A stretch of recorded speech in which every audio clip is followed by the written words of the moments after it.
At Thermopylae, 300 Spartans held off 100,000 Persians for 3 days. But they didn't fight alone, and their tactics were nothing like the movies show. The Phalanx wasn't about individual heroics. It was about discipline, coordination, and the terrifying pressure of bronze shields locked together in an unbreakable wall. In this video, we'll explore how the Greek Phalanx actually worked, from the equipment that made it possible to the brutal reality of pushing forward in formation. Each element reveals why this tactic dominated Mediterranean warfare for centuries. Drop a comment. Could you hold your position in a phalanx while enemies pressed against your shield? The hoplites' equipment. The phalanx depended entirely on standardized equipment that every Greek citizen soldier was expected to provide. At the center of this equipment was the aspis, a large round shield roughly 3 feet in diameter, made from wood covered in bronze. The aspis weighed around 15 pounds and wasn't held by a handle. Instead, the hoplite's arm went through a central band and gripped a handle at the rim, distributing weight across the forearm. This design was crucial. The aspis covered the hoplite from chin to thigh and overlapped with his neighbor's shield on the right. Each man's shield protected not just himself, but the soldier standing to his left. This created interdependence. If one man broke formation or dropped his shield, he exposed his neighbor to attack. Spartans famously said mothers should tell their sons to come back with your shield or on it, meaning victory or death, because dropping your shield meant abandoning your comrades. The primary weapon was the dory, a spear 7 to 9 feet long with an iron tip and bronze butt spike. Hoplites held it overhand or underhand depending on the situation, thrusting forward from behind the shield wall. If the dory broke, which often happened in the chaos of battle, the hoplite drew his secondary weapon, the xiphus, a short, double-edged sword designed for close-quarters stabbing. For armor, wealthier hoplites wore bronze cuirasses that protected the torso, sometimes the muscled, heroic style shaped to show an idealized physique. Others wore the linothorax, layered linen armor that was lighter and nearly as protective. Bronze greaves protected the shins, and the Corinthian helmet, with its distinctive T-shaped opening, enclosed the entire head, though it severely limited vision and hearing. This equipment was expensive. A full panoply could cost as much as several months' wages for an average farmer. But Greek city-states expected citizens to arm themselves, creating an army of property-owning middle class rather than professional soldiers. The hoplite wasn't a warrior by trade, but a citizen defending his polis. Formation and structure. The phalanx typically formed 8 ranks deep, though Spartans sometimes used fewer. Each rank stood close enough that shields could overlap while still allowing men to fight. The front rank, the promachoi, bore the direct shock of combat, jabbing spears at enemies while bracing against enemy pressure. Behind them, ranks 2 and 3 could also thrust their spears forward, adding offensive power. The remaining ranks couldn't reach the enemy directly, but served crucial functions. They pushed forward with their shields against the backs of the men in front, adding weight and momentum to the formation. They also replaced casualties, stepping forward when men in the front ranks fell. The phalanx moved as a unit, advancing at a walking pace to maintain cohesion. Breaking into a run risked disorder, which was fatal. The formation required constant adjustment. Men had to dress their lines, maintain spacing, and stay aligned with their neighbors. This demanded extensive training and discipline. Spartans trained from age 7, drilling relentlessly until phalanx movements became instinctive. Other Greek city-states trained their citizens through regular exercises, though none matched Spartan professionalism. The result was a formation that moved like a single organism, each man trusting those beside and behind him. Commands were given by voice, trumpet, or the rhythmic playing of flutes.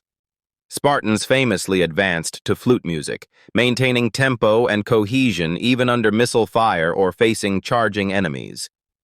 The psychological effect was terrifying, watching hundreds of armored men advance in perfect silence except for flute music and the rhythmic tramp of feet. Would you trust the man next to you with your life in a phalanx? Let me know in the comments. The othismos. The push. The most debated aspect of phalanx warfare is the othismos, literally the push. Ancient sources describe phalanx battles as pushing matches where formations crashed together and literally shoved against each other, each side trying to break the other's cohesion through pure physical force. When phalanxes met, the initial clash was brutal. The front ranks stabbed at each other with spears while trying to maintain balance and position. As men fell, those behind stepped forward, maintaining the wall. But the othismos wasn't just about fighting. It was about pressure. The weight of hundreds of men pushing from behind created immense force on the front ranks. Men in the front couldn't retreat even if they wanted to. The mass of bodies behind them made backward movement impossible. They either held position and fought or were trampled as the formation broke. This created psychological pressure as intense as the physical. You fought not just for victory, but because you literally had no choice. The physics were simple but devastating. 8 ranks of armed men, each pushing against the man in front, generated enough force to drive an enemy formation backward despite their resistance. Once a phalanx started moving backward, breaking was almost inevitable. Men stumbled, gaps opened, and the enemy poured through, turning organized resistance into a rout. This is why discipline mattered more than individual courage. A single brave warrior couldn't stop an enemy phalanx, but 8 ranks of ordinary men pushing together could break through elite opponents. The phalanx made citizen soldiers as effective as professional warriors through collective strength, weaknesses, and limitations. Despite its dominance, the phalanx had critical weaknesses. It required flat, open ground to function. Rough terrain broke formations and negated the phalanx's advantages. Hills, forests, or rocky ground made it impossible to maintain the tight cohesion that made the phalanx effective. The flanks were vulnerable. The rightmost man in each rank had no shield coverage on his right side, and formations naturally drifted right as each man sought protection behind his neighbor's shield. Commanders positioned their best troops on the right to prevent collapse, but a skilled enemy could exploit this tendency or attack from the side or rear. Cavalry and light infantry could harass phalanxes, but rarely break them directly. Archers and slingers fired into formations from range, but well-armored hoplites could weather missile fire if they maintained discipline. The real danger came when cavalry circled to attack from behind, or when light infantry lured the phalanx into broken ground where it couldn't maintain formation. The phalanx was also inflexible. Once engaged, it couldn't easily change direction or split into smaller units. It moved forward or backward, but couldn't adapt to unexpected tactical situations. Against enemies who understood these limitations, Macedonians with their longer pikes and cavalry, or Romans with their flexible maniple system, the traditional phalanx eventually became obsolete. But for centuries, on the right terrain against enemies using similar tactics, the phalanx was nearly unbeatable. It represented the Greek way of war, citizens standing together, each man protecting his neighbor, advancing in disciplined unity that turned individuals into an unstoppable force. Thermopylae. The reality. At Thermopylae, in 480 BCE, 300 Spartans and about 7,000 other Greeks held the narrow pass against Xerxes' massive Persian army. The movies show individual combat and heroic stands, but the reality was a phalanx battle fought in a confined space that negated Persian numerical advantage. The pass was so narrow that only a few dozen men could fight at once. The Persians couldn't outflank or surround the Greeks. They had to push through the pass directly. Wave after wave of Persian infantry crashed against the Greek phalanx and broke.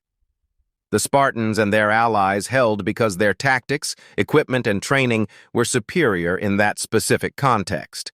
The Greeks rotated fresh troops to the front, while Persians kept feeding men into a killing zone where they couldn't use their numbers. Persian troops, many armed with lighter weapons and armor, couldn't break through the bronze wall of shields and spears. Even the Persian immortals, Xerxes' elite guard, failed to break the phalanx in direct combat. The Greeks only fell when a traitor showed the Persians a mountain path around the pass. Surrounded, most Greeks retreated, but Leonidas and his 300 Spartans stayed, along with Thespians and Thebans who fought to the end. They died not because the Phalanx failed, but because they were surrounded and overwhelmed. Thermopylae proved both the Phalanx's strength and its limitation.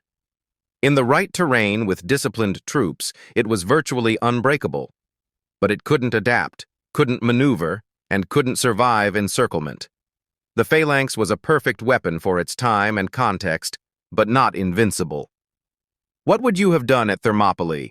Retreat with the others or stand with the 300? Comment below.